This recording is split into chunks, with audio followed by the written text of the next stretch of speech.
సభ అధ్యక్షుడు చంద్రూరు జనార్దన్ గారికి, కామాండు రాష్ట్ర అధ్యక్షుడు పెద్దలు బాల సుబ్రహ్మణ్యం గారికి, జాతీయ అధ్యక్షుడు రాష్ట్ర అధ్యక్షులు ఆర్కే రామకృష్ణ గారికి, మా రాయలసీమ అధ్యక్షుడు పూల పాండురంగ గారికి, ఇక్కడికి విచ్చేసిన అన్ని జిల్లాల నుంచి విచ్చేసిన మా కులభవనులందరికీ పేరు పేరున నమస్కారాలు తెలుపుకుంటున్నాం.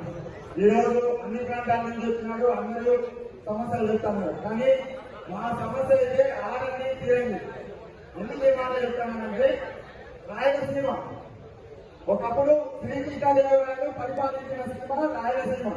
రాయలసీమ 4 జిల్లాల్లో ఎంతమంది ఎమ్మెల్యేలు ఉంటారనుకుంటున్నారు మీరు? ఒక్కరంటే ఒక్కరు. మొన్న రీసెంట్ గా కాపు ఏర్పాటు చేశారు. 4 జిల్లాల్లో కనీసం ఒక 6-7 ఇస్తారనుకున్నా. ఏమి రెండు అభివృద్ధి తిరుపతి చేస్తున్నారు. మనం ముఖ్యంగా ఎవరికన్నా ప్రజలకు కాపులకు ఏదైనా సమస్య వస్తే ఆ సమస్య తెలియని వరకు ఐక్యంగా పనిచేయాలని ముఖ్యంగా కోరుకుంటున్నాం. ఇంకొక విషయం, అభివృద్ధి మన పిల్లల చదువుకి, మన వ్యాపారాలకి ఖచ్చితంగా ప్రతి ఒక్కరు ఒకరికొకరు సహకరించుకుని అభివృద్ధిలో ముందుకు పోవాలని తెలియజేసుకుంటున్నాం. అధికారం 3వ పాయింట్ మనం కోరుకునేది ఏమధికారం? ఖచ్చితంగా కాపు ప్రజా కులస్తులు సీఎం కావాలా అవుతా? గట్టిగా సీఎం కావాలా అవుతా? సీఎం కావాలనే ఉద్దేశం కోసం ప్రతి ఒక్కరూ కృషి చేయాలా.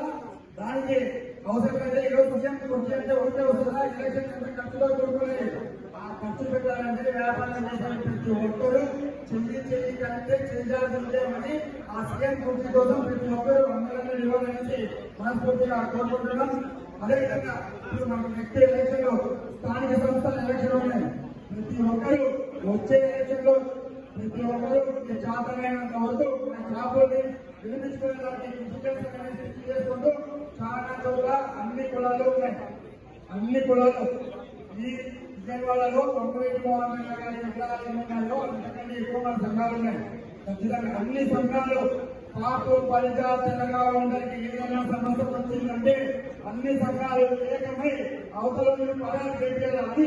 అప్పుడు అన్ని సంఘాలు సఖ్యంగా పోరాటం చేసేందుకు తెలియజేసుకుంటూ పెద్దలు ఈ అవకాశం ప్రతి ఒక్కరికి ధన్యవాదాలు తెలియజేసుకుంటూ సెలవు తీసుకుంటున్నాము. Thank you.